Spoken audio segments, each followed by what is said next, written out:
I'm just going to press the button so that people can see. Do you want me to skip this? Yeah, let's skip it. Okay. I don't think there's anything plot juicy in there, but Cool. you never know. You never know unless you wrote the game, and then you still don't know because you can't write. Yeah. I love the music in this. You were telling me before that someone mistakenly described this game as having pulse-pounding action, but there are very few games where I've interrogated a single split second for such a long amount of time, so... I feel like turn-based games are the most pulse-pounding because they take place in frozen amounts of time, but in like Call of Duty, there are so many seconds you can just throw away. I feel like the characters are having their pulses pounded, but we as players are not, because we've got all the time in the world to decide things. That's true. Yeah, so in chat, please tell us if there's any audio balance issues or anything. Expecting some. I've earballed the audio levels, so it sounds great to me. So let me know if to me playing it. But yeah, let me know. I can't see the chat because of I can. So how eyes work. So you have to let me know. But yeah. Earball is such an unpleasant phrase. Thanks for that. It's a horrible phrase. As I was saying it, it occurred to me that I never want to say it again. I was like, it shouldn't be weird because adding a ball to an eye would also be weird. But then, no way, eyes already have balls. Yeah. Ears have. Well, there's the cochlea. So there's ear. Okay, yeah, right. Anyway, just gross stuff inside ears for sure. Absolutely. Okay, I might. Suppose we shouldn't like official. I don't know. Does it matter if we start early? Oh yeah, good point. It doesn't really, because we're not like the place we're starting is kind of arbitrary anyway, so not going to end early. So yeah, it's all a handshake. I will just agreement. Freak now. All right. And I've got to switch to my other persona to retweet it, which always takes 2 attempts, and for some reason.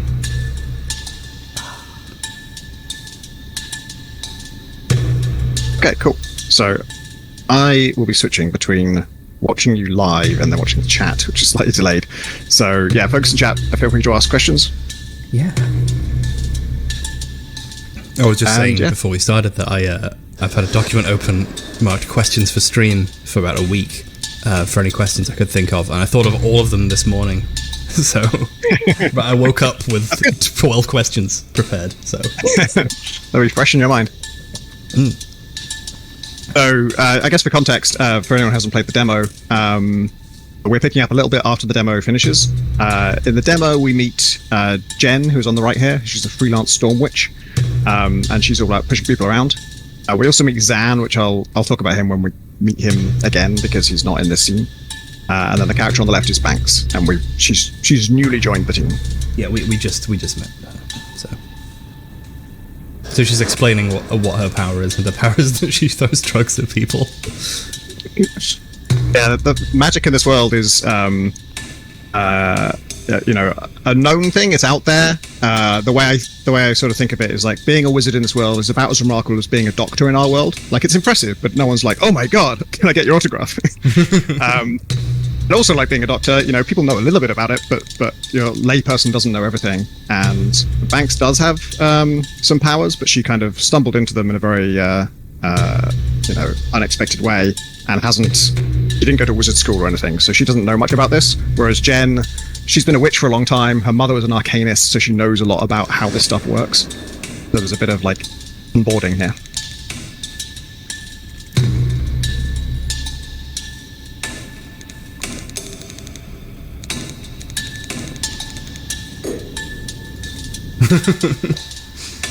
This is an ability called Death's Door, which this was our artist John Roberts' idea. We'll see it in a minute, but a power that essentially, in a game where pushing people through windows is so poor, there are some situations where it doesn't make sense to have a lot of windows, and one of Banks' abilities is she can create a window or a door that you can push people into. I feel like if you make a game and you make a series called the Defenestration Trilogy. You need to, at some point, you need to invent windows, new kinds of windows. Yeah.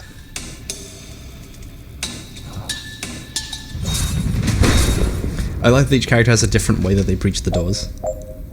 Yeah, I love those. That wasn't something that I specifically, requested, but our artist John just gave each one their own little personality there, and they all really feel different. Thanks. I love the little sort of like shimmy she does into the doorway. It's sort of like, because she's kind of like, she's not an action hero. She's a doctor, and there's a sort of daintiness about her somehow. Yeah, I love how nonchalantly she walks into a situation where we can see the next moment. if Yeah. Well, like she either starts running now, or a lot of things happen all at once.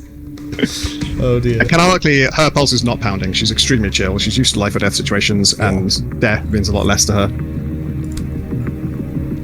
So, wow. So now I have to play the game. Yep. Do you remember how? Of course. If I got this straight in my head, have you played with Banks at all before? Yes. I have. But this will be the first time in the game. So yeah, Banks. So, yeah, This is the necromantic. For folks who saw our recent trailer, her ability is explained in that, which is that she can heal you, but she has to kill you first. The idea is she discovered she has the ability to rewind someone's body, but only after they're dead. And it goes back, I think, an hour. So violent death, she's great at, because she can rewind you and you go back to before you were shot or whatever. But if you have like a long-term illness, she can't sort of cure that, because she can only take you back to an hour before your current state. Yeah, you have to be dead first. So if if Jen gets injured here, then Banks would have to kill her to heal her. So this is the heal button. That's great. I think that's the only gun that any member of your team has. It's used for healing purposes. And we went back and forth on, as to like whether you should be able to just shoot people with it, because initially that was my first idea for her main attack. But it gets a little bit awkward, because we don't want you to kill people. Like, all of your other abilities are non-lethal. Yeah. And then, the necromantic can resurrect people, so then maybe it's not lethal because she could bring it back afterwards. But then, is she going to bring it back afterwards? And then, like, the context of the mission matters to that. Like, if you're just running through a place and you're not going to go back to it and you're shooting people, then you have just killed those people. And it just raised a lot of like ethical issues that I didn't want to tackle. Canonically, Banks would be fine with it, pretty much. No, actually, that's not true. She does care about whether people live or die. I feel like Banks sort of lives the sort of favorite of D&D people of like, my character is like a pacifist necromancer, so like they do kill people but they bring them back, so it's fine. Like, that's such a cool trope that I'm glad that is now real.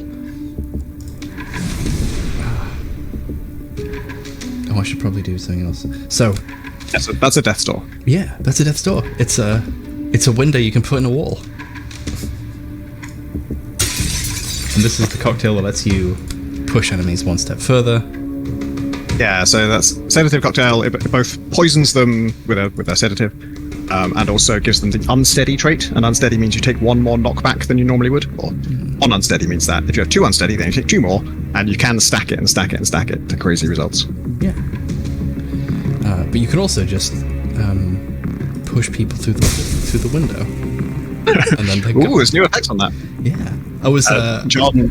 I was hoping that the first level we did would have a window of some kind, so I could ask. So, people refer to your games as the Defenestration Trilogy. What does that mean? What does that word mean? Yeah, we officially refer to that as that as well, because I'd always sort of, it is the common factor between Gunpoint, Heat Signature, and Tactical Breach Results. All of them involve you throwing people through windows or yourself, and that's what Defenestration means.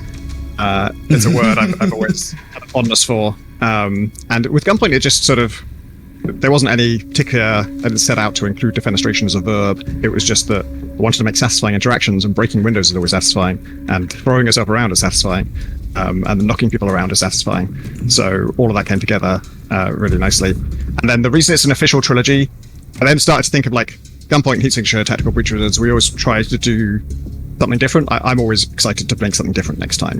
Not a sequel, nothing that just follows on directly. And so these things only have a kind of spiritual connection and also a thematic motif, which of course is a lot like the Cornetto trilogy, Edgar Wright's series of movies with Simon Pegg and Nick Frost, where they're not the same characters and they're not set in the same worlds, but they have the Cornetto as a recurring motif, and they have a kind of shared set of values and shared set of sense of humor, like these three games. And then I discovered that in Steam there's such a thing as a franchise, and if you have a franchise, it puts a nice little badge on those pages and people get to the other games really easily. Well, that's a really good reason to do that. Let's make this official. Oh, it's brilliant. Oh. I wasn't sure if that was a real term or not. I saw it written about on TV tropes of it's in the defenestration trilogy. I thought, is that a real Really? term or did someone make that up? I was never clear, and I didn't want to accidentally call it that as if it was definitely a thing you called it in case it was made up. It's official. I do with the defenestration thing. I try to it won't always seem like this, but I am trying to be a little bit careful not to wear it thin, because it's just having one gag and keeping going back to it over and over again, and especially sort of self-branding that way is something I want to do carefully. Yeah. So there'll be no more Windows after this. This is the finale. I mean, I am saying this is the final game of the defenestration trilogy. Obviously, if I did end up making a game that had throwing people through Windows in the future, I'd probably just say, now it's the quadrilogy. The trilogy is over, but the quadrilogy is here. I think in your next game, if anyone tries to go through a window, the game should crash. I don't think they should be allowed. So I'm gonna break Windows, not just the window. So let's talk about Overwatch. Okay, yes. I thought you meant the game for a minute. I'm like, no. I mean, why would anyone ever mean that? So what's this guy doing? He's overwatching. He's going to shoot any moving thing that crosses that line, including his friends, including I think barrels as well, if one of those crosses his path. So yeah, and that's an instant trigger. Most things that the enemies are planning to do are not going to happen until you click foresee. But that shaded zone means immediate danger. Yeah, I can do anything, and these people will only try and shoot me at the end of the turn, at the end of my turn. But this will happen the instant anything crosses their path, I assume, because they're very trigger happy, which means you could just, push someone else in the way. So does that count as a murder? He's fine.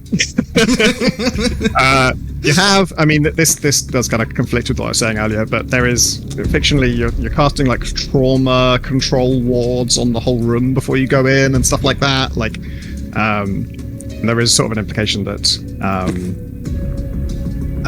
everyone's going to get medical attention. It's fine. You can see, in fact, look, he's lifting his arm. He's all right. Okay, he's fine.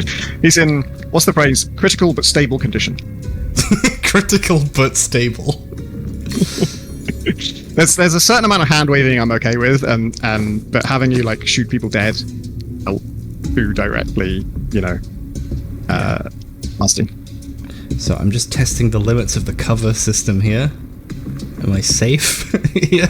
Yes, you are. It feels that seems safe. If you could actually just leave cover and then mouse over the cover button again. It should show you a little barrier there. That's the wall that you're safe behind. Yeah, I saw that. I especially like how entering and leaving cover adds to the rewind counter, so you can just sort of pop up and down. I really like that.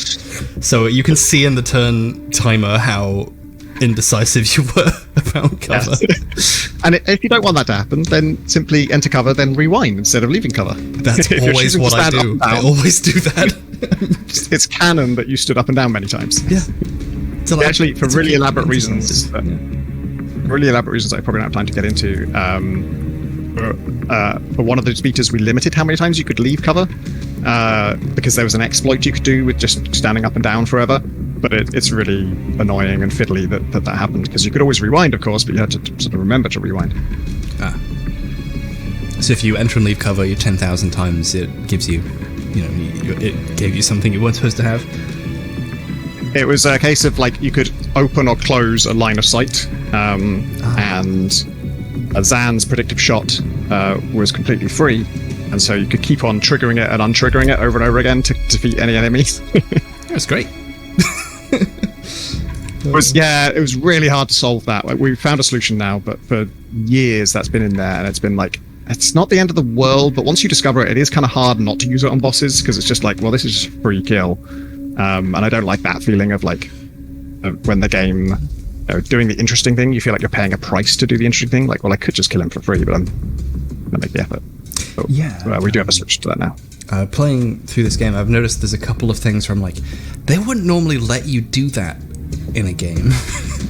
I think it's very cool that you're actually rewarded for like noticing those things. Okay, I'm gonna finish the first turn now. So a guy just came in. so there's now more people than want to finish the turn. So probably not a good idea. Got so that guy in the middle's got some unsteady on him. He does. Yeah. I reckon Jen could push him into that Overwatch. Yeah. That's absolutely right, yeah. Could I? That guy will have killed 2 of his friends this night. Is that It's really not learned this. That could be a special objective easily. So, speaking of which, there are these additional goals, the confidence goals, for if people want to, do more than just win. Through these other options, which are nice. That I've found myself being really depressed by if I can't do them. So I see. Yeah, when you played before, you did complete Chen's objective, so you should be feeling less pressure to do that this time. Oh yeah. Yeah. The idea of confidence goals, you don't have to do them first time through. When you've done them, you've permanently done them, and you get confidence for it. Confidence lets you wear fancier outfits, and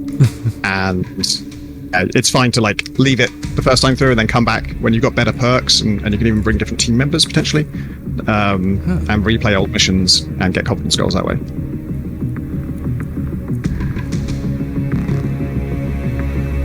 What are you thinking here with Banks? I'm thinking that the sedative has knockback, right? Yes. So I was thinking, because you could easily do something like this to knock out these people like that. Oh yeah, that's nice. But what I was thinking is to just push him, and then have a perk for Jen that she can move again afterwards. Yes. So now... Oh, I could avoid sedating myself at least. Oh, it just occurred to me. Oh, wait. Oh, the knockback is just on the thing that is hit, right? Yeah, just the center tile, so you can blow out the barrel. Oh, that nice. So you just huck a bag of sedatives at it so much that it explodes.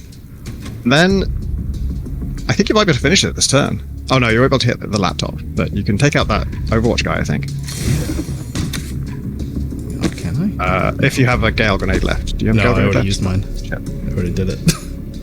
Then you can't quite. So I was thinking, if you could blow up that blue barrel, that's an air barrel, it would push the red barrel, which is an explosive barrel, into the corner, which would then blow up and kill that guy.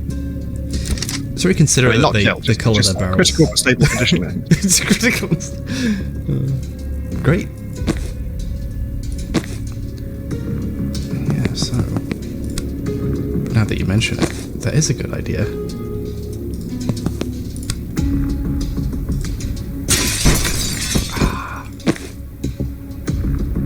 Oh wait, I needed... If I want to finish it this turn, I need it to be someone else who does that. Someone was asking if the stream started earlier than advertised. It did start 10 minutes early, but you didn't miss anything. Yeah. We didn't like race through a level or anything. This is still the first level. Yeah, it took a very long time to do the level. This is the thing, it's pulse pounding, the 2 seconds that have taken place so far in the game, it took me 12 minutes. Yeah, I just think your definition of pulse pounding is very different to mine.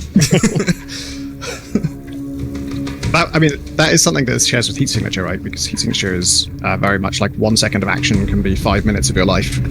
Yeah. It just occurs to me that there are actual windows in this building, which I've never used. I should keep that in mind.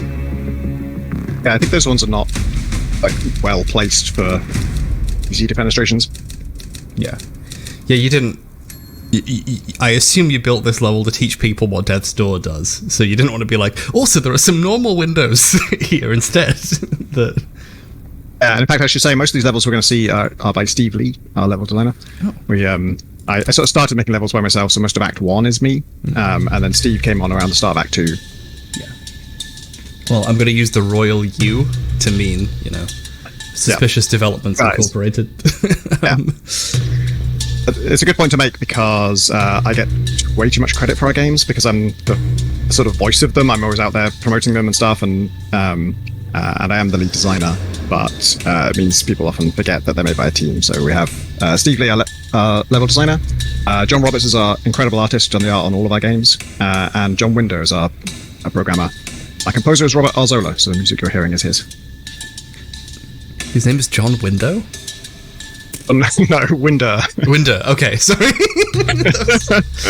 it's John Winder, we couldn't have him on the team.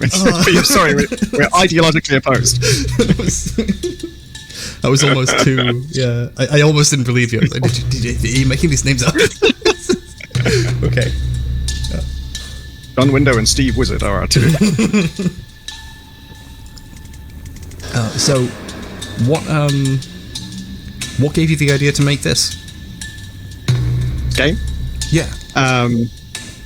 It started after Heat Signature, actually during Heat Signature. I was still working on Heat Signature, and I was playing a lot of XCOM, and I love XCOM, but I have so many issues with it. I'm always looking up my turn because I didn't understand something about, like, if I use my move to run over here, I thought I'd be able to hack this terminal, but I can't. Turns out I'm out of range, but I don't know what that range is. And there's so many, like, now that you've done this, you're permanently fucked moments in XCOM. And also so much, like, visual confusion because it's so ambitious, XCOM. It's like multiple different vertical layers of buildings, destructible terrain, all of this really complex stuff that often just makes it hard to pass the world. And I was thinking, I just want to make a really simple XCOM. And then after I'd had the idea, I then played Into the Breach, which had come out in that intervening time. And that definitely helped crystallize, like, oh, you can go really simple. Like, Into the Breach is the size of a chessboard. Every level is the size of a chessboard. And I wasn't thinking that small, and we're not that small, we're a bit bigger than that, but that did kind of make me realize, like, oh, you can go like big chunky grid squares and small levels, and it can still be interesting. And then I didn't have a theme for any of this, but years and years ago at PC Gamer, I remember, I think it was just one time, like, after a podcast, we were just joking about some stuff, and we were saying it'd be really funny if there was like a Call of Duty style game, but everyone's wizards, and it's not really explained, and everyone's just still super deadly serious about what they do. And we all laughed about that. I think we all had different visions of what that would be like, and I don't remember who started it, and I've asked that group of people, hey, does anyone remember who started it? And nobody does. I think I did say the words tactical breach wizards back then, and that was like my take on it. Was like, that was my formulation of this idea. And then when I realized, like, that would fit an XCOM type game, like that would be a good theme for this kind of thing, I did email all those folks and say, like, hey, A, does anyone remember who started this? And no one did. And B, does anyone mind if I make a game about it? I really like how well you blended what that thing would be in real life with, like, the wizard version. So, like, the nightstick, or Zan's M4, but it has a staff coming out, that sort of thing. Like, it's it's really. But most of those are credit to John Roberts, our artist, because often I'll come up with the name of the the class or something and a vague idea, and then he does all these brilliant little details. Yeah. There have been times where I've had to ask for changes to something because he blended the wizard and the tactical thing so well that it wasn't funny. Like, it kind of. You want the two elements to clash slightly. You want it to look slightly silly that this thing is bolted into this thing. And sometimes he fused them so beautifully that it's like, oh, I don't actually get the clash here. I'm still laughing at Navy Seer. It's just such a perfect name. Thanks. Anyway, so I'm going to play really well. That's so far you're playing 100% correctly. That is the intended course of this level, because banks can resurrect people, and we need to teach you that is actually useful, and it's very hard to force you to die in this game, so we have to use a pretty heavy hand there. Yeah. But even if they're down, she still has to shoot them before she resurrects them, because they're not actually dead. As I said, they're stable but critical condition. Yeah, it's good to get people into the mindset of your character's health is a resource that you can spend, and it isn't necessarily bad. Exactly, because early on we did have some issues where, because you do have so much control over your turn, you can rewind, you can try everything.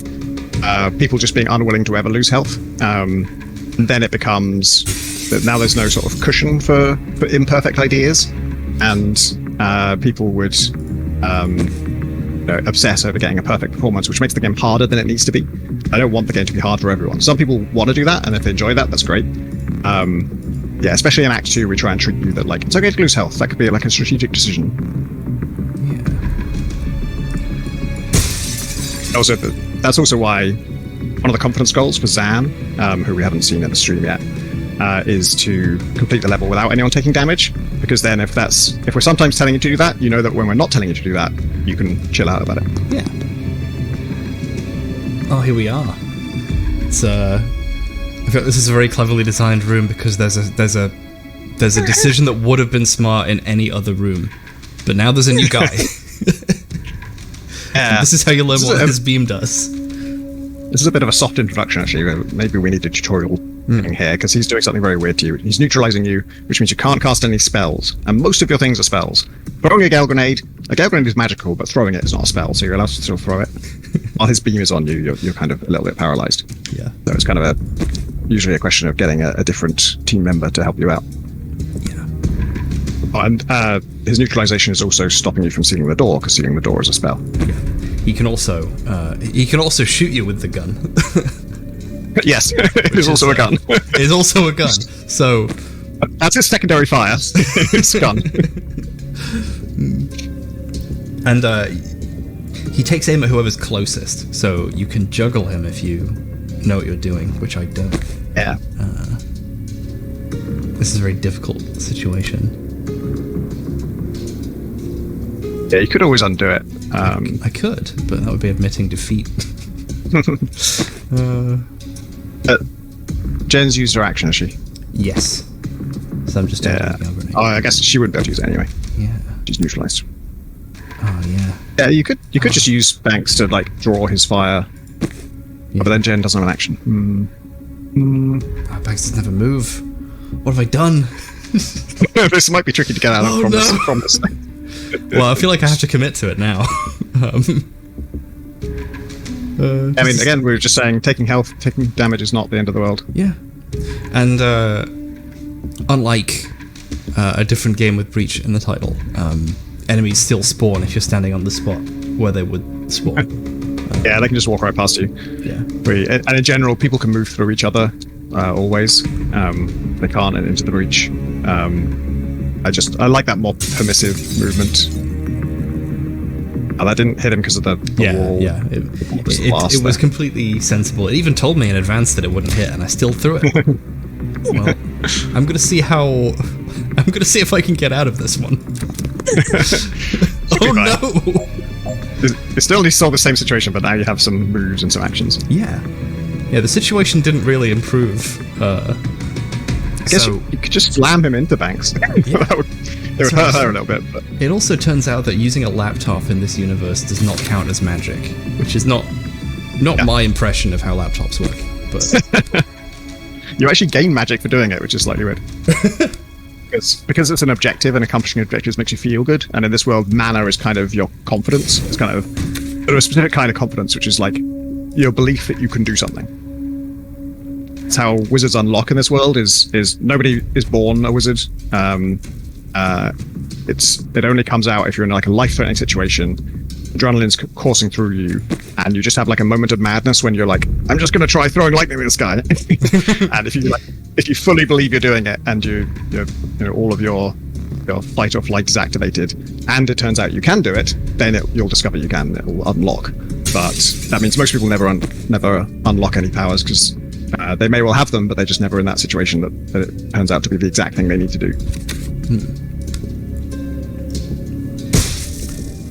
There's a sort of ongoing question in the background of this of like, does everybody have infinite potential? Could everybody does everyone have something amazing they can do, and just the ones who haven't discovered it just haven't discovered it? Or is there only certain people who can do this? Well, Well, I've just discovered a reason why I can't do this. First self-defenestration of the stream. And it was Jen.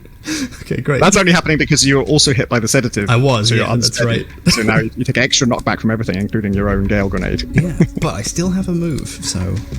Because one of the perks that I think I gave Jen on purpose was the ability to move after attacking. Or an additional move after attacking, so you can move and attack and then move again. Which is another thing I find a lot of these tactical games are very sort of, okay, once you've attacked, that's it. I like that you've delineated that like a move as a separate thing that you can do, and maybe even do more than one of. Yeah. A lot of them you have to move first, right, and then you can attack. And doing it the other order, you just can't. Yeah. I didn't see any reason for that restriction. It just seemed like, well, why not give the player that choice, and then there's more strategic options. Yeah. It's interesting. Turn 2. It's turn 2. Ah, that's hey. It's a good job too, because I think you would die of sedative next turn. Oh my goodness. Yep. Yeah, you excellently demonstrated the thing I was saying of like, there are loads of interesting and fun options that do involve you losing health, and doing it this sort of wacky, sort of haphazard way is really fun. I played this level successfully previously, and it took me longer doing it without taking damage. So I feel like this was a smarter playing through the mistake of standing in front of an unlocked door. Yeah. Yeah, that's I really like that stuff where, you know, you instinctively feel the correct way to do it is this, but then when you really look at your objectives, you realize, actually, if I just take a bunch of damage, that's not an objective to avoid damage, but finishing it by turn 2 is an objective. Yeah, and we just got handed a person who can heal, so if you could throw yourself into an actual death situation, not even life or death, just death, and then come back from it, so it's fine. This is one of my favorite levels of Steve's, if it's the one I'm thinking of. It's very small, compact, and it can be completed in one turn, but it looks absolutely impossible to do that. Every time I look at it, I think, am I remembering that right? Can this really be done in one turn? So what are we looking for? We're looking for the rest of Banks's equipment. No, I mean, what are we are looking for? Oh, sorry, I missed that. That's a typo. Yeah. Write that down. How soon does when does this game come out? August 22nd, so I don't know if we have time to fix that, but we'll do it in a post-release. It's such a shame. That's the problems with live demos, folks. You never know what's going to happen.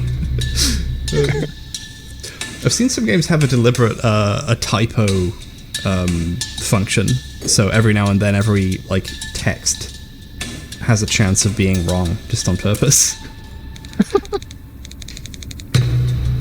You should give people rewards for finding them.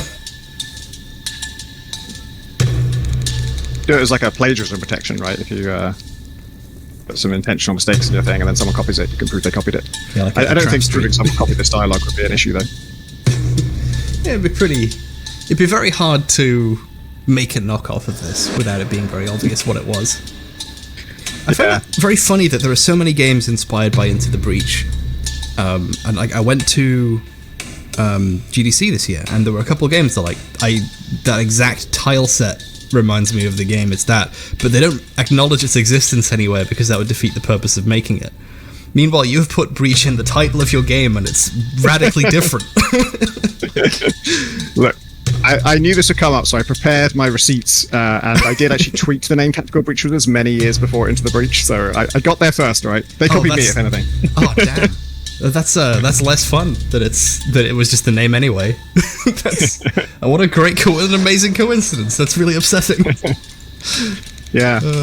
No, it's actually. It's funny because this is our first game where the game is actually strongly relates to the title. Gunpoint and Heat Signature, but we're both named after mechanics that didn't really end up being core to the game.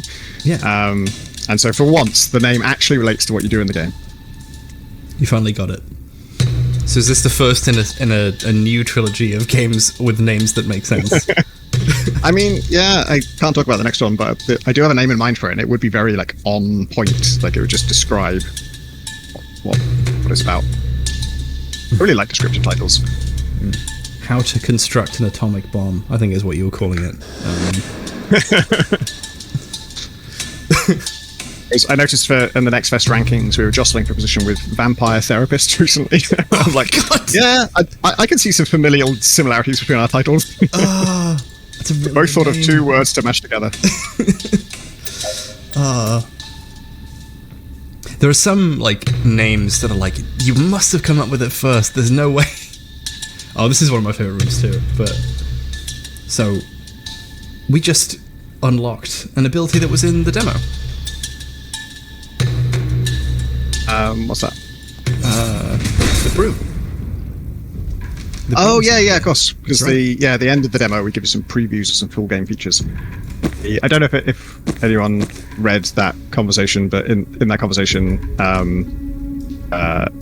Jen is reminded that she's wearing a broom on her back, and that's why you unlock that ability on this mission. Yeah, she remembers that she had it. She had one.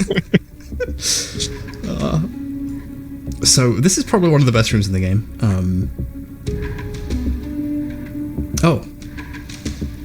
Oh wow, it's even more like, oh, that's so clever.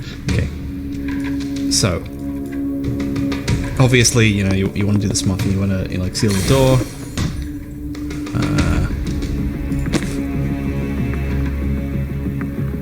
Now, I'm going to do what I did the first time because I was like, oh, I've got to be really efficient at dealing with all these people. So, what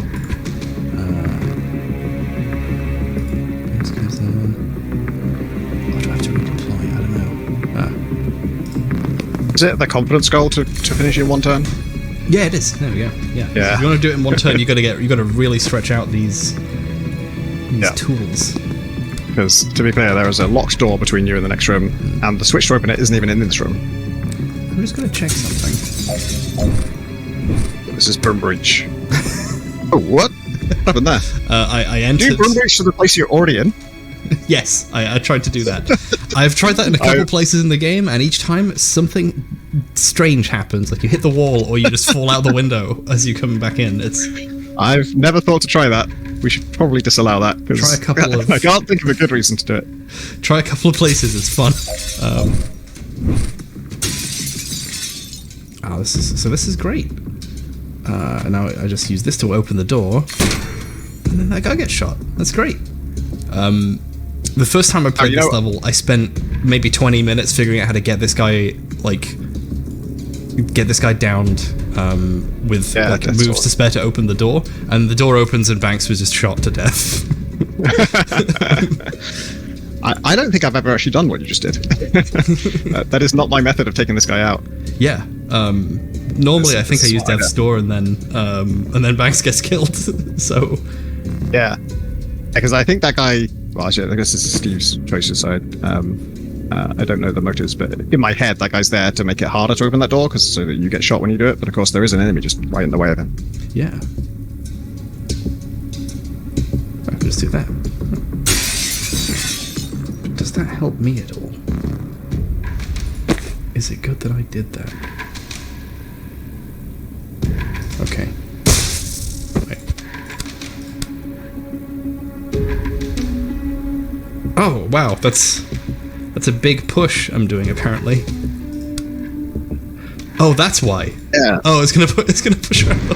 No, it's not. I thought she was gonna die. You have No. You have strong finish on chain shock. I do not. Which is good. Or chain bolt. I keep forgetting it's called chain bolt. I've been calling it chain shock for years. Oh, but then I don't have an extra move, so I can't unlock the door. And I don't need the extra move because you have a second Broom Breach. You can use it twice per encounter, so it's really cool. Yes. Now you haven't killed the heavy. Yeah, now I haven't.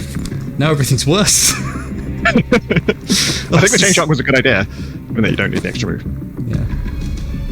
Yeah, I think you can do this. And there's a different method to how I would do it.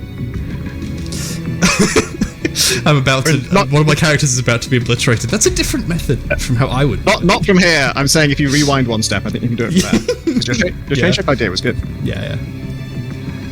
Yeah, it's probably because I was worried that this would kill Banks by pushing her out the window, but she's fine, so that's good. there's only one lockback. Sweet. Yeah, for some reason, I got in my head that, like, I need to use the normal attack so I can move, but I don't need to. That's just me being silly. Yeah, that's a very judiciously placed window. Yeah. Really? It's a good place to put a window in a building. Breach is one of the only things where we give you 2 uses of it right from the start. Yeah. Because it's so nice to just jump into somewhere and then jump back out, like do something reckless and then leave again. Yeah. You can just be... Did get that last guy with So that last guy, right? will hopefully, just die. Oh, just die. Yeah, good point. Yeah. Need to a scale grenade. Damn. Impressive. It's very fun pressing the advanced turn and then they just fall down. It's great. Yeah. I always death's door the big guy. I just forget the exact set of steps, but there's a way to do that. Yeah, I feel like big guys are like designed to be pushed out of something. Like that's the. Love. That's if we stay on the screen for a sec. Yeah. Love. We just missed it, but there's a little bit where, as Banks is taking all these things out, there's a little crystal that kind of like hovers, and she has to push it down. Yeah. I love that bit. Okay. I love it. It's so good. The sort of end of level and like yeah. mid cutscene animations are really good. The stuff that you guys do with the cat is really good. Yeah, that's all John Roberts again. Yeah. I was just saying I'm allowed to compliment this stuff because it's all John Roberts. Yeah, it's amazing that in an art style where the characters don't have like eyes, I still feel like they're making eye contact with me, especially the cat. Yeah. I mean, they generally have eyes, but they don't have mouths or noses. Oh, they don't have eyeballs. There's that word again.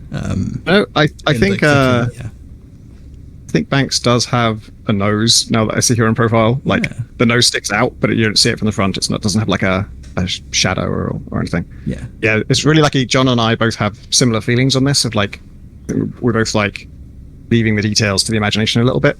Yeah, and these people are going to have so many different like, reasons to have different expressions, and if we try to paint their faces in, have to match that or contradict it, and even matching it is extremely difficult to do.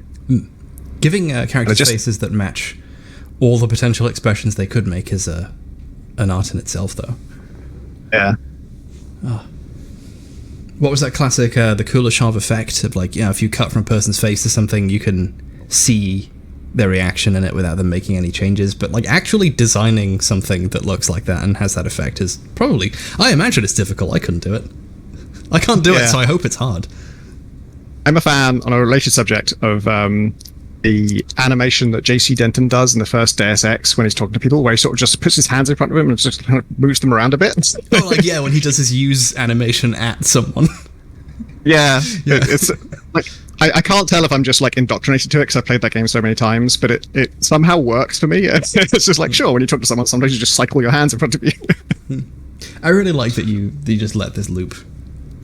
It's such a good... Yeah. It's great. I also love the way you do end of level text. It's good. It's fun. These, like, the objective summaries. It's so fun when like objective screens have something fun about them. I remember like one time when I was playing Wolfenstein The New Order, I accidentally opened the objectives menu and found there were a bunch of jokes in it. And I was like, wow, it's incredible. Because we did level select, it just went right back there. Okay, cool. So now you should be able to continue. Yeah. Hopefully this takes where we need to go. Yeah, this is the next mission. Yeah, brilliant. So this is Zan on the right. He's the Navy Seer. He can see 1 second in the future. He's sort of the reason that you can rewind, because he's seeing all the possibilities. You still have rewind when he's not on the mission, because he's given his vessel to Jen, which explains it in a way that I'm not going to get into. It's how magic works. Yeah. So now Banks has all of her equipment, so she's got her... I guess it's just one more ability, the Spectral Skull. Yeah.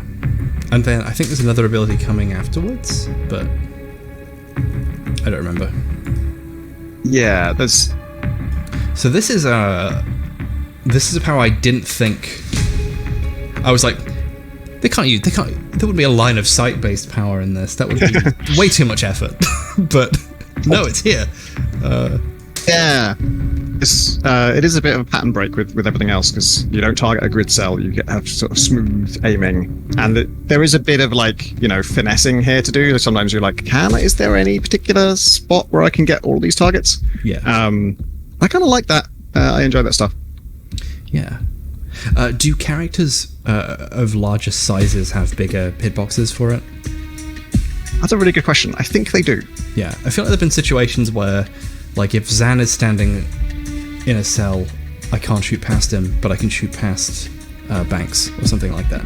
Right. It could be imagination, but yeah, most of the time, even though we're a grid-based game, Into the Breach is a grid-based game through and through, and it's using grid-based logic, and something either occupies a cell or it doesn't. We are a grid-based game in terms of movement, but then we use true line of sight checks and all the stuff you do in a more free-form game. Mostly just because it helps to clear up unintuitive cases if we're just actually checking line of sight. oh yeah, really happy with that. The Ghost Girl bounces. You can hit a lot of people with it, and then it doesn't do a ton of damage at first. You can upgrade the damage, and then it's good for mopping up some people. Yeah. You can also hit the same person twice with it if you bounce it through them. Yeah. Or you can hit a barrel that does stuff. It's really good. Yes. I'm really enjoying how a lot of things you would consider attacks in other games are actually an action, and then you have mana on top of that instead. So you can always throw a thing, but some abilities still have a cost to them, if that makes sense. Yeah. I really like that there's an economy. Yeah, our economy is pretty unusual. Most games would make most of these things cost an action, and usually most our characters usually have one or two things that cost an action, and the rest don't. Yeah. And I especially find myself leaning into abilities that have a limited uses but no other cost, because those are great for situational things like Death's Door. You can create a door in a wall.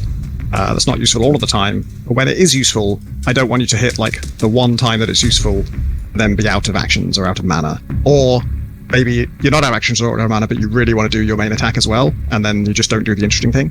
As much as possible, if it's really interesting, we want to make it kind of free to use. And limited uses is a great cost, because the only thing you're paying for it is the ability to use that same ability again. So, it's completely orthogonal to everything else. So, no, even if you think that ability's useless, if it ever does become useful, you can use it freely. I think in a lot of these games, the entire risk factor, if you could call it that, is if I do this action, I can't undo it, and I'm committed to that forever now. Whereas this is a game where you can bob in and out of cover as many times as you want, and you can undo things, which is in a game like Into the Breach, for example, you can redo a turn once per battle, so you can't really experiment. Whereas this feels like you can just play around with it as well. There's a lot of just fun to be had in those details. Yeah, that was definitely explicitly a goal. And I love Into the Breach, and I love that you can rewind a turn in Into the Breach. But I always wanted more rewinds. It's always now I've used that, and now I'm fucked just because of this thing. Yeah. And my feeling was almost every time that happens, that you do something and then you regret it, it's a failure of the game to communicate. And Into the Breach does an amazing job with its UI to show as much as possible, but it's never going to be a perfect communication process. Yeah. So I just wanted one where you can never make a mistake, really. You can never. You can make mistakes. You can make a bad turn and commit it, but within a turn, if anything didn't work out the way you expected it to, I generally think, well, that's our fault as a game for failing to communicate to you, so we shouldn't punish you for that. You should get to rewind and try it again. Yeah. And then it becomes a way of learning mechanics.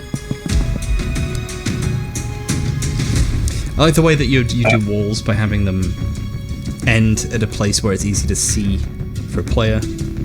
Yeah. Make it clear there's still a wall there. So this, I knew there was a wall there, so this wouldn't work. But it occurred to me that I only knew that because it had been designed that way. So... yeah, that's been a lot of work. So again, credit to John Roberts for making that stuff look right. A big goal for me was, again, I'm going to criticize a lot of games I love. I love Invisible Ink. Absolutely brilliant game.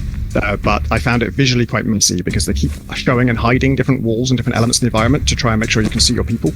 And so from the start, I thought, let's try not to do that. Let's just hide everything we have to hide. You know, if there's ever a reason we might want to hide it from the start. And that way things aren't popping in and out of visibility all the time. Yeah, that's got to be a huge pain to get working. Yeah, because then if you see like there's that security door in the near wall on the right, we can't really cut that off because then you can't tell what it is. Yeah. But then if you have it full height, sometimes that can obscure things. So you have to be really careful about where you put those. And that window in the middle of the level is tricky with that because that looks taller and more obstructing than the wall, but the wall is actually a real obstruction and the window is not. So we have to sort of finding that line with the visual language where it's still clear is quite tricky. Yeah.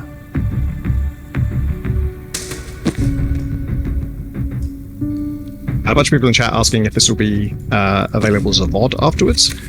We hope so. I think we're both recording it, right, Harry? Yes, my recording is going onto a drive that is not full, so it should eventually go somewhere.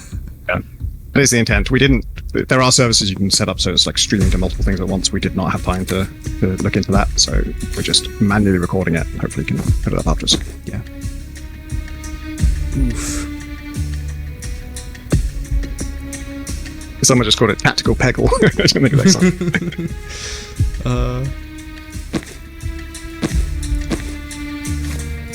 So one of Zan's abilities, because he's not been in the levels we've done so far, is that he can give characters... He'd use a mana to give a character another action that they might not have had previously. So Banks can now do this, which is not at all useful. I've just added a time limit to my ability to do this. Also, it seems really ungrateful to Zan. It's like, here, have a free action. She immediately throws drugs in his face. Well, you know, it's always good to just try stuff. Yeah, I think this is a great vote of self-confidence for yourself. Like, you're betting you're going to finish this in 3 turns. I can finish this in 3 turns. Actually, if you don't, then she can just res him, because that'll cure the... That's true. Hey, it's fine. Yeah, is that... do you consider that an acceptable... Like, do you lose if anyone dies and goes unresurrected, or can you play past it and it's assumed that they're rescued? Everyone is revived at the end of a level. Because if we didn't do that, then you could go into the next level just screwed, and there's just no point in having that. Did you do it again? Yes. Sometimes I had it happen I did it in an office building once, and Jen came back in through the window and then flew out the window on the other side of the building. I think what's happening is you're kicking yourself, because Room Breach can kick people, and so because you're the person that in that space, you're sort of landing and kicking yourself at the same time. Yeah. Which is actually, that's 2 different bugs, because you actually shouldn't have the ability to kick people yet. That's a perk that you're supposed to get later on, but in the demo we forced it on because we wanted to show it.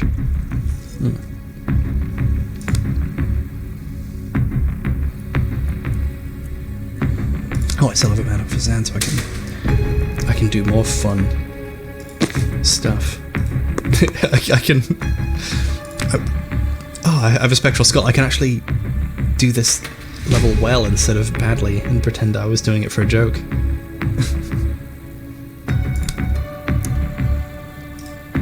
Oh, that's good. Yeah, it's a sensible thing.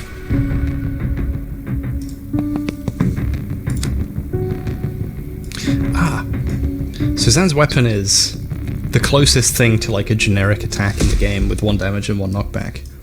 And it's very fun encountering enemies on whom that does absolutely nothing. Yep. He's got 1 armor and 1 stability, so he blocks both those things. Useless, yeah. But that's what the setup is. Zan's still got some mana left, so you could do another time boost on Jen. I could do. Or I could throw another sedative at him. Oh my god! Zan's got 2 sedative now. So now this guy has 2 knockback, right? Yeah, it's great! Yep, that works. He's gone! Got him. So now this guy...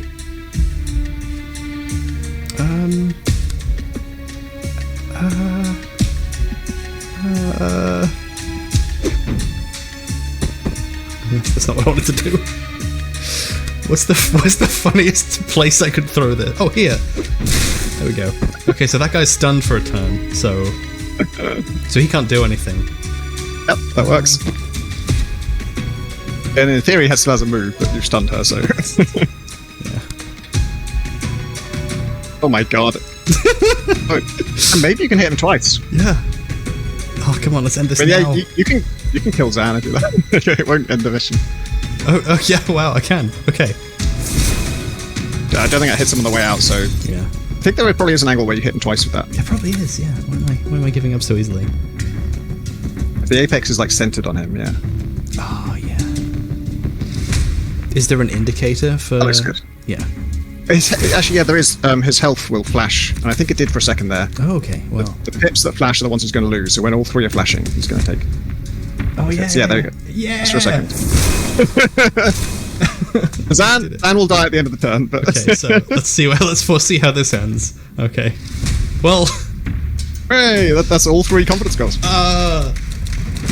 I'm enjoying this as a learning experience for like, oh, here's how far you can push it. Because this is useful to know, because in the future, like, I played through this game very afraid of throwing poison at my friends. But now, now I know the truth, which is that it's far more efficient. Yeah, this is fun to watch because it's easy to get into that mindset of like, this is unacceptable because it hurts my team. But when you actually lean into it, it's leads to some crazy stuff. I found that with heat signature where way I play heat signature is mad and extremely reckless, and I just throw myself into situations with no plan of how to get out, and then I just figure it out.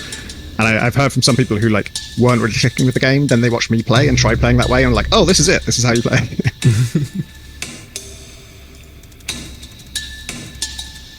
So Zan can see what's coming up because he can see to a second in the future where he kicked the door open. Yeah, exactly. So when he's in it, he can sort of continuously eavesdrop through a closed door just by repeatedly imagining himself opening the door.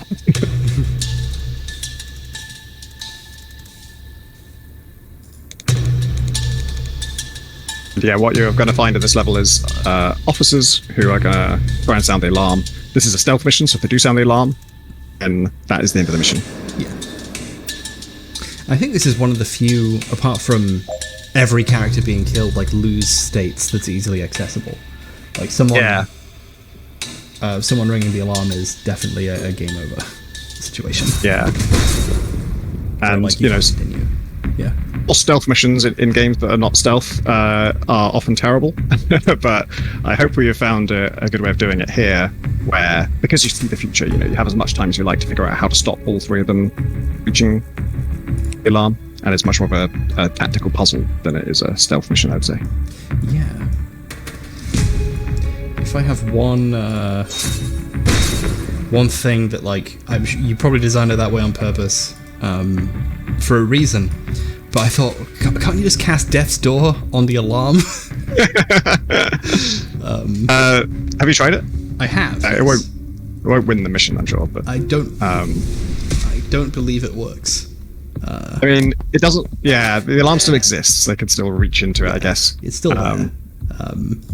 I suppose it's not that useful because you can't push them into it. It's already there. And even if you have the perk that allows you to intercept someone if they're pushed into the tile in front of it, you're not pushing anyone, they're walking into it, so... Yes. Yeah, that perk's awkward. I mean, you can see why we don't let that perk just grab people who aren't even moving. Because it would no longer be this set-up knockdown pattern to that using that ability. Yeah. But it is awkward because everyone kind of expects that to happen, even if we explain that it doesn't happen. So we might rethink that one.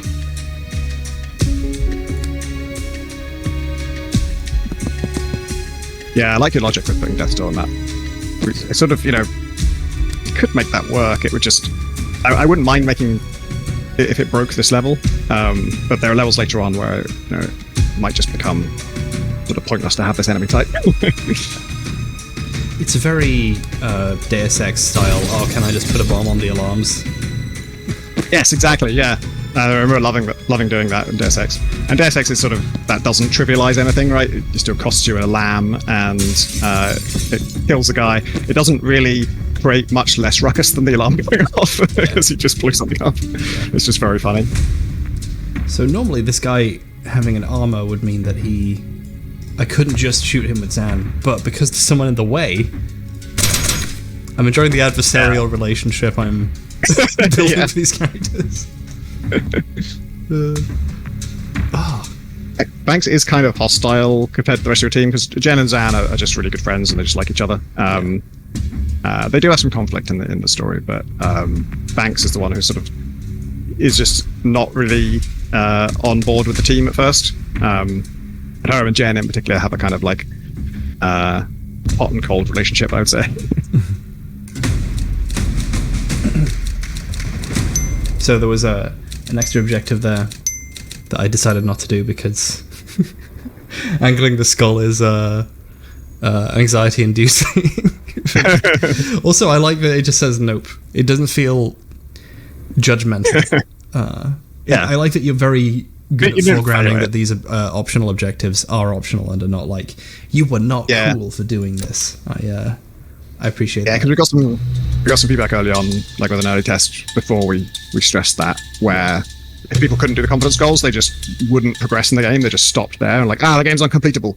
And I was like, shit, you're not supposed to feel that way about them. It's supposed to be like, nice if you can get it, but don't worry if you can't.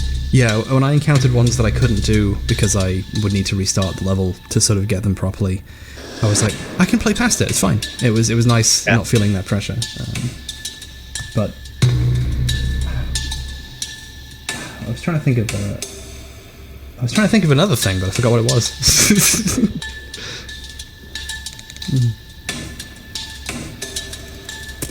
Oh, it reminds me of games like Ultra Kill, where a lot of people are angry that the game is too hard for the difficulty they feel like they should be able to do, and they refuse to go down a level. Yeah, I don't have that psychology at all, and I'm fascinated by it, so I always want to get testing feedback from those people because, we even try to name, like, our difficulties are easier, default, and hard. So there is no normal, and the easy one isn't called easy, it's called easier. just to try and soften the resistance to people using it. And then there's custom, where you can just choose whatever you like for all the different options. I actually have a problem. So for folks who played the demo, and for you may remember that the last mission of the prologue, you have to make a decision. There's two different people you want to save, and you can't save them both because you only have one action. Well, the custom difficulty settings, you can up that to 2 actions, and we've discovered that really breaks that mission because you can just save them both. That kind of circumvents a lot of the plot. that would change a lot of things. That's one of my jobs at the moment, is to figure out what the graceful failure state for that is. I think I've got a fun idea for it, actually. Can't tell you. I'm excited to try that now. Okay, so we have a new ability. The ability to choose someone. Yes. And then choose someone else who takes the damage instead, like this. Yeah. And it's one of those abilities where you're very careful to stress. You don't just need to use it to protect a friend from damage and hurt an enemy. What if you did something cool with it? Yeah. So, in fact, there's a perk for it later on called Genius Grant, which means anytime you use it to protect an enemy or victimize a friend, you get your use back. So it's essentially free. As long as you're doing something weird with it, it's free. And there are times, just like that lets you transfer knockback between any 2 people in the same team. Like you can protect one and target the other, and knock back the first one, and you move the knockback to where you want it, and you get the use back. So it's actually quite a big possibility space and quite powerful. But it is one I've heard some people say that one sounds useless, or they took it and they didn't know how to use it. So we might need to do some more work on explaining it to people. Yeah, because it's useless on the face of it, but then there's all these additional uses. Yeah. Transference in general, just using it normally, people keep undervaluing it. It used to cost an action and a mana, and then people didn't use it, so I made it to cost only a mana, and people still didn't use it, so I made it... Okay, it just has its own use count. It's just one use. It's completely free. Because it, to me, it's so powerful, and I'm always worried it's going to be overpowered, but everyone keeps underrating it, so we just kept making it more and more better and better deal until people started using it. It seems like the kind of ability that when people get really good at this game, you'll regret making it so much. So you can just someone's going to do 4 damage to you. You protect yourself. Now they're going to waste their attack. You don't take the 4 damage. And then you redirect 4 damage to someone else, which can kill them. So you're solving 2 problems with one thing that doesn't cost an action or a mana. It's insanely good. I don't currently have the perk for false prophet that lets you interact with things with it. Yeah. But for those of you who don't know what that is, Zan can make a copy that has 1 health and that enemies will aim at. That's great. Yeah, that's also one that's, I think it's very powerful. Yeah, there's that combining that with the fact that, you know, with like Overwatch, that's great. Yeah. And you've got the perk on that, which called Persistent Illusion, which means if your false prophet dies before the end of the turn, you get the mana back. So essentially that's free every turn as long as someone kills it. And it's only got 1 health, so as long as it's targeted, it'll get killed. Yeah. So I could, I could put the false prophet here, and then if someone pushes this person into them, then they'll take damage and I'll get the mana back. Don't know why I would do it like that, but... Yeah, he actually wouldn't die from that because he's got room to be pushed back, so... Yeah. False prophet would still exist. Ah, so then he'd still be alive to do more things. That's great. To be a target. Turret deals knockback on its shot, so that can be fun to, like, put a false prophet somewhere where you want the turret to push it, and then it can knock someone. Yeah. And I take it the knockback is dealt sort of in the equivalent direction, so if I'm being knocked in one direction, that is transferred to the other transferred. Yes, the same direction. Yes. It's the same, like, compass direction, so it doesn't... It's just, if it's left for everyone. I just had a crisis, like, do I say left? Is there a left? Yeah. I think it's convention to sort of talk about compass directions when it comes to this sort of game. Yeah. How are we going to use terms like north and south when we, like, if we become a spacefaring civilization? Like, that'll be one of our biggest problems, I think. Yeah. I think we should just call it now. Like, yeah, forget it. Well, we had some dabbling with this on Heat Signature because, of course, the ships are all flying through space and they're at arbitrary angles, and then we have to have a coordinate system for on board the ship as well as a coordinate system for the galaxy. And so the galaxy used X and Y, and then the ship was all port and starboard. So I got to know really fore, aft, starboard, and port. So I got to know the ship directions really well. This is good. So this person has a point of knockback, protection or stability, but with the Death Store with 1 extra reach, then I can do that. It's great. I planned ahead. So how hard was it to design a possibility space where players can choose from a list of perks and you don't necessarily know which one they have? Yeah, that's always a little bit tricky. We struggled with it at gunpoint too. You could buy the upgrades and we didn't know which upgrades you'd be able to buy. The compromise we made is, like, you never get to choose a new ability. We know what abilities you have. We decide when those get unlocked. So we always know you can do the basic form of this ability. Therefore, we can design puzzles that rely on you doing that. But for the most part, like, for stuff that just deals damage or stuff that's mostly for taking out enemies, it's not too bad because the possibility space is big in general. You have a bunch of different people. They all got a bunch of different abilities. If something is unexpectedly hard, there's usually something you can do. These once per level abilities are good for that. You can sort of smooth out any rough edges. Yeah. One that really does, that is a bit awkward, is Death's Door. You get 1 use for that. You can upgrade it to 2. But we used to have, like, confidence goal for putting 2 people into Death's Doors, and it's like, well, if you don't have the perk, you just can't do that at all. So we had to stay away from confidence goals like that. I don't have a good solution to that, so we just can't have those kind of confidence goals. But yeah, confidence goals in general give us a bit of breathing room there too, because we don't promise that every confidence goal is possible with every combination of perks. Like, they generally are. I don't know of any, like, flat out impossibilities, and we avoid any that's straightforwardly impossible. Yeah. But, I can't promise you that deep into the game on one of the hardest levels, if you've chosen a weird combination of perks that don't belong together, that every character can do every confidence goal the first time on hard mode and all of that stuff. Like, actually verifying that would be a huge amount of work, and I don't think it's necessary because you don't have to do it the first time anyway. Yeah, you'd have to play the whole game with all the perks disabled, basically, to test. Yeah, it, right? Which I happen to know that is how Monaco's levels are designed. Monaco, the top-down stealth game. Every character in that is a specialist with their own abilities. And to make sure the levels would be possible with any combination of any characters, they play-tested them with just, like, a secret character who's just, like, a normal guy who can't do anything. And as long as you can finish the level with that guy, then it's definitely possible. That's great. It's tough because then the level doesn't require anything special, right? I kind of wanted to require special things. Yeah. Require you to do something extraordinary. Yeah, it's a lot of fun playing with what you've been given. So I wouldn't, even that sounds like a fun challenge, I wouldn't want to have to play it like that. It's really fun seeing like, oh, here's how much it changes the game that a tile now kills someone if they're in front of it instead of just being pushed into it. Like, that's great. Yeah. This is gonna kill me. Yeah.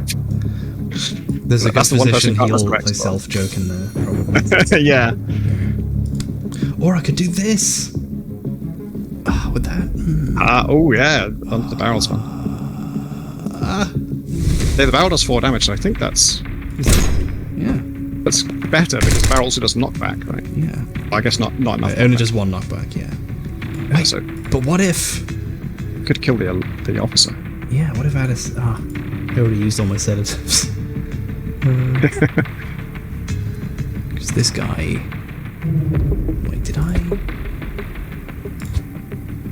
What did I do? Okay. Can I hit I'm glad you're both? getting a lot of use out of sedative. Yeah. I'm sort of seeing what I can get away with it, because I've not used it as much before.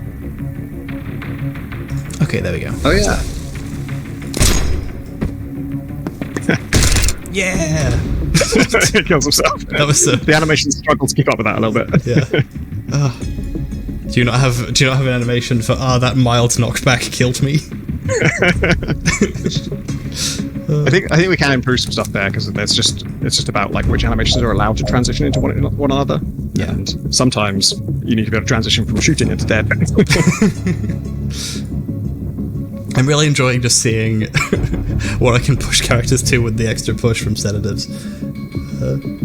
Because then you get a fun time limit.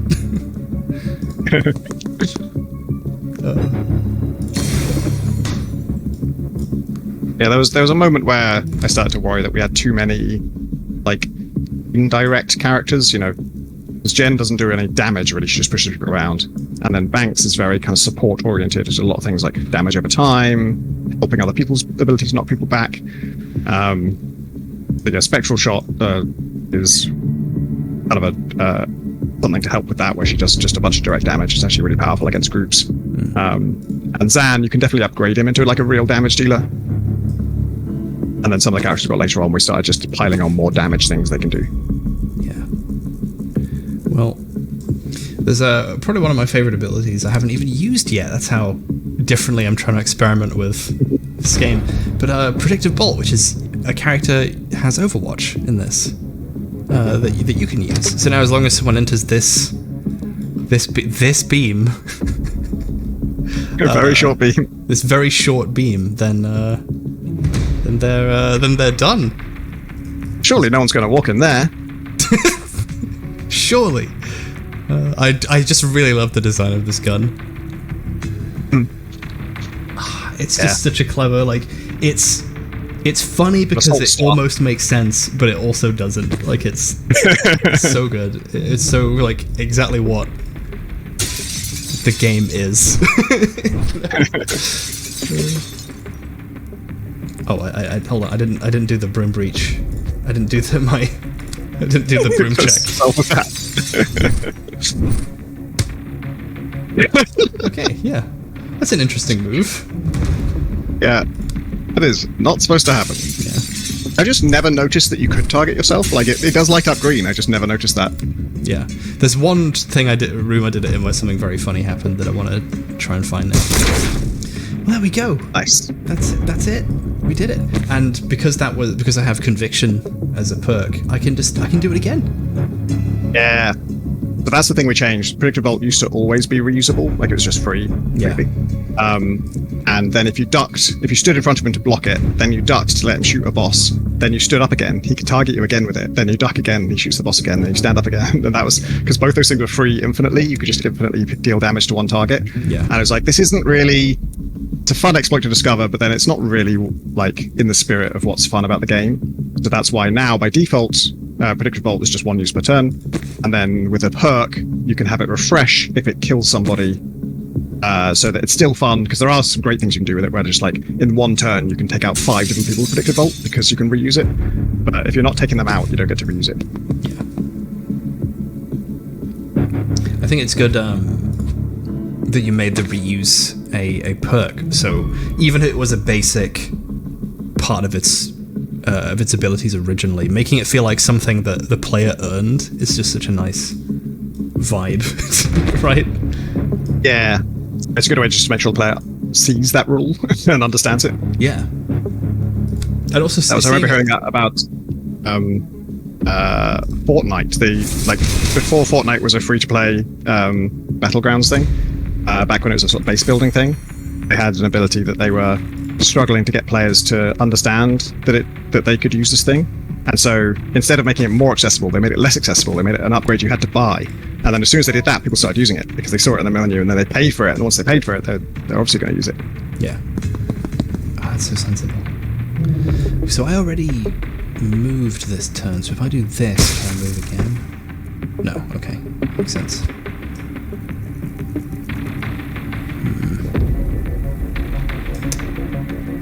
Do I have any more sedatives I can throw at Jen to move her one more turn? She's got an action, so she can move after she... Yeah. Oh, so I can attack. She can't. I can't. Oh, I can just do it as max. There we go. Has she already used Static Bolt before this turn, then? Yeah, I already used it to solve the Overwatch conundrum. Of course, yeah. Yeah, refreshing jolts that gives her a move back is once per turn, but you can upgrade it to be as many times as you like. You can, yeah. I haven't done that yet. It's one of those perks I'm like, that's straightforwardly good, so what's good about these other ones? Because they wouldn't put them here by mistake.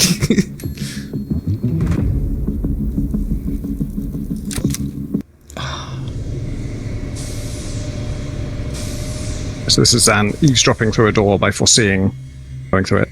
Yeah.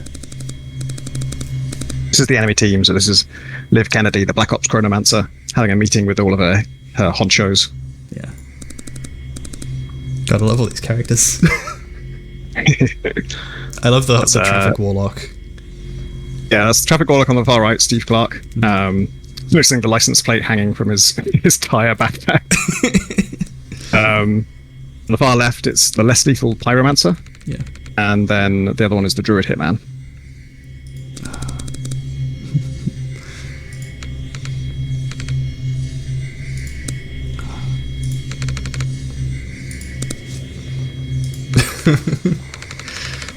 I really like Steve as a character. Thanks. He's awful. On purpose. It's fun to write because he's like, his relationship to Liv Kennedy is completely different to his relationship to Jen. You know, he's a kind of a sycophant, really. He respects power, and he thinks he has power. And when he's talking to Jen, he's trying to like be the powerful one. And then when he's talking to Liv, like she's so much more powerful than him that he's just completely subservient.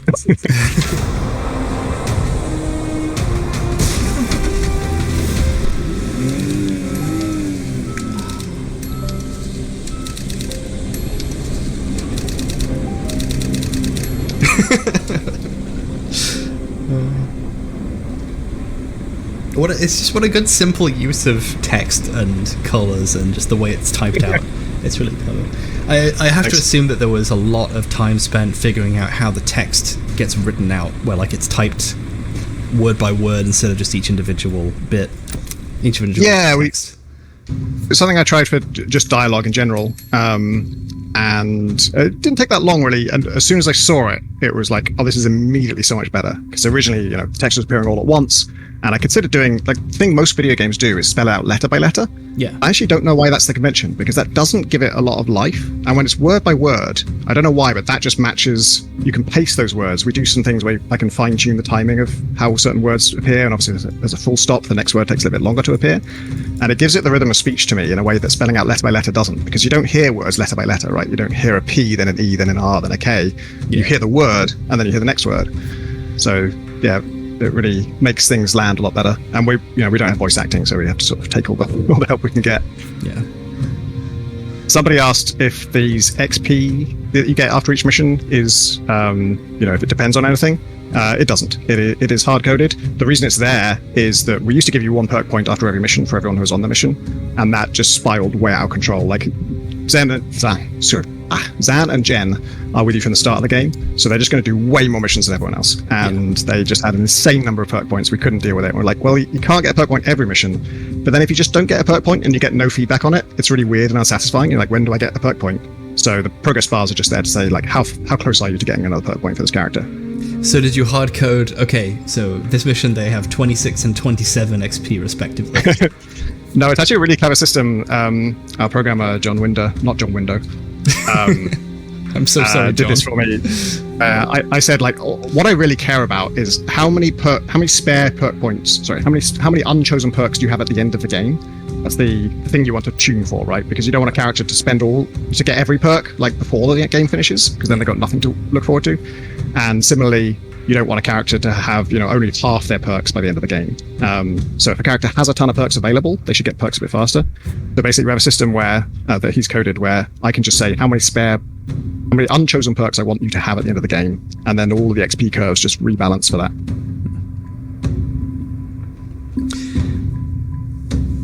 Okay, so forced entry. The text of forced entry seems very similar to what happens if you enter the window you left with. So it sounds like that's It's a bug that you already have that. You actually shouldn't already have that. It should cost you a perk point to get it. Cool. But obviously, since you do already have it, don't bother to get it. Yeah. I'd be interested to know actually from you and from folks watching. Do you feel like in a game like this you want to get every perk by the end of the game, or do you want some to be, for you to still have made some meaningful choices that mean that at the end of the game your character is still unique to you? I think it depends. It depends on the game generally, but I think for something like this, you want the choices to be meaningful, and one of the ways that they are meaningful is that you don't get something. Yeah, that was my feeling. Is that I think we leave sort of 2-ish perks unchosen by the end of the game on average. Like, not every character is exactly the same, but if you do get all of them, my feeling is usually the last one you get is something you don't think is useful, and so when you're just forced to take it, it just feels like a real it's not an exciting moment. It's just like, oh, I've got to spend this point. I guess I'll take the thing I didn't think was useful. Yeah, I'm like going back for all the things. Like, oh, I have 12 Fraxis points now, so I might as well get all the other stuff that I didn't want that didn't seem interesting. I like looking at a perk and thinking, oh, this, like Second Wind, for example, this can completely change how you would play the game if you took it. Yeah. And then going, but I'm not clever enough to do that. Yeah, because giving multiple people a new move can be very powerful, because it also works on you, so you can upgrade yourself to get another move, and she already has a way of getting extra moves, so... I didn't even think of that. Oh, wow. Oh, no, I'm definitely taking it. Okay. A lot of these do sort of self-synergize, where, like, getting more perks for the same ability is increasingly good. Like, supportive fire for 3-bolt burst means you get a free shot when someone else uses their basic ability. Yeah. And then if you also upgrade its damage, now you're getting powerful free shots. That's great. And then False Prophet, if you upgrade False Prophet so it attacks, it's using your version of 3-bolt burst, so it gets the extra damage. And currently it also gets supporting fire, so you can put out a load of False Prophets and then just fire incredible. Once and everyone fires. Oh, that's so cool. Oh. I'm thinking that may need to be a perk. I might need to make you pay for that, because it's potentially very powerful. But then it's not been a problem in testing. No one said, like, oh, this is too powerful. That's because people haven't had the chance to use it to its fullest extent yet. Yeah, you need a bunch of mana to do it, and mana on Zan is very precious. I think the reason that ability is underrated a bit is because Zan has Time Boost, and Time Boost is sort of straightforwardly useful all the time. Yeah. And those both just cost 1 mana, so you are making a decision between those two. Yeah. You basically have to have Persistent Delusion and plan around it dying, or you've lost that mana. Yeah, actually, that's kind of a fun thing. You could, if you stock up like 3 mana or something, you've got Persistent Delusion, Hurtful Lie, so your False Prophets are going to fire, set them all out to create this like firing squad, then you trigger it, but you've also got to make sure all of them die so you get all the mana back.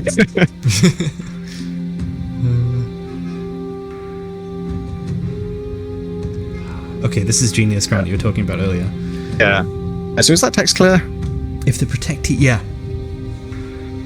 In fact, reading it like that, that's what gave me the bump to realize, oh, you can use it like that. Yeah. Yeah, that's not having cool. Maybe it should, instead of protecting, maybe it should say, if you protect an enemy, or then it's hard, there's no verb for targeting as a victim. Yeah. You could say victimize, but that's even weirder than... Victimized, yeah.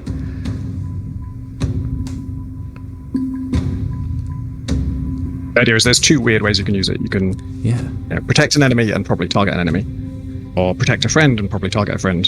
Sorry, target a friend and probably protect a friend. But you could have, in theory, protect an enemy and target a friend, but there's no special reward for doing that. So that's a bit crazy. Yeah. Well, if the person... If you want to give someone pushback from an angle that they can't get it. Yeah. That's a great way. I'm now thinking of times when that would have been handy. Like, I want to push this person away from the wall they're standing in front of for whatever reason. Yeah, and you have plenty of ways of doing pure knockback, right? That doesn't do any damage, so that hitting your team is not a bad thing necessarily. Yeah. We are planning to add some kind of respect to this, by the way, so that like every now and then you get a respect point, so you can undo some of these choices if you weren't happy with them. Yeah. I for some reason assumed you could respec at any time. So if you, I believe if you play an old mission, if you do a flashback, there's like a quick perks menu where you can customize your perks there, and you can just choose whatever you want to try it out. But it's not very well serviced at the moment. Yeah. Oh. Sending analytics data. I saw that. Analyzing my horrible choices. People keep throwing sedatives at me. What's going on?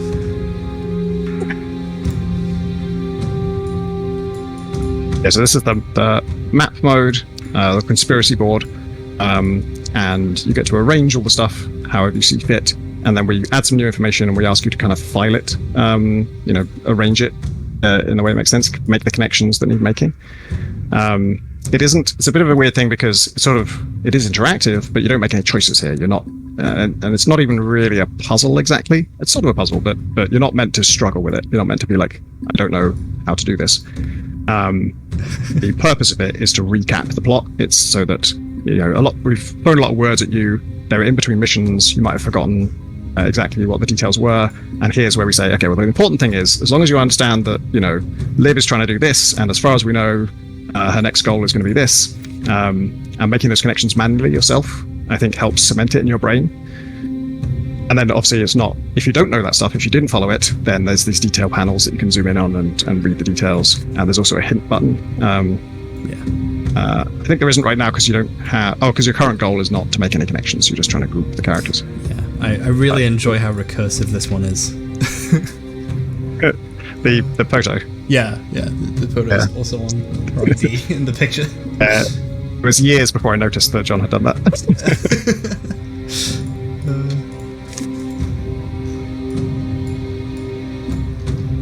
Our team, we will probably all die.